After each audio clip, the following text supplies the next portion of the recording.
Vacation પર જવાનું હતું પણ એના પહેલાં મારે સુરતમાંથી થોડી શોપિંગ કરવી હતી એટલે અમે લોકો સુરત આવી ગયા. અસલામ વાલેકુમ, ધીસ ઇઝ મી ફરહીન. લેવાનું તો ઘણું બધું હતું પણ સાચું કહું તો કંઈ ખાસ લઈ જ નથી શક્યા.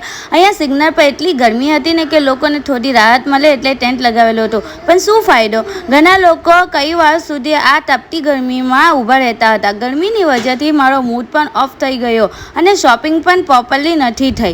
પછી ભૂખ પણ લાગી હતી અને કંઈ જમ્યું પણ નથી એટલે ડાયરેક્ટ શેરડીનો રસ પીવા આવી ગયા અને ફાઇનલી અમે વેકેશન માટે મારા ઘરે આવી ગયા. ઘરનું ખાવાનું ખાઈને બચ્ચાઓ સાથે લૂડો રમવા બેસી ગયા. હવે હસબન્ડ જઈ રહ્યા છે અને અમે વેકેશન પૂરું થાય પછી જવાના છીએ. મેં વિડીયો થોડા લેટ નાખું છું કેમ કે જ્યારે હું પિયર આવું છું ને ત્યારે ઘર જેવું કમ્ફર્ટ મળી જાય છે. પછી થોડું લેઝી પણ ફીલ થાય છે એટલે ના એડિટિંગ પ્રોપરલી થઈ શકે છે અને ના વિડીયો અપલોડ. પણ બિલીવ મે, હું ફૂલ ટ્રાય કરું છું કે તમારા માટે જલ્દીથી વિડીયોઝ મૂકી શકું. તમારો સપોર્ટ અને વેઇટ કરવું મને ખરેખર મોટિવેટ કરે છે.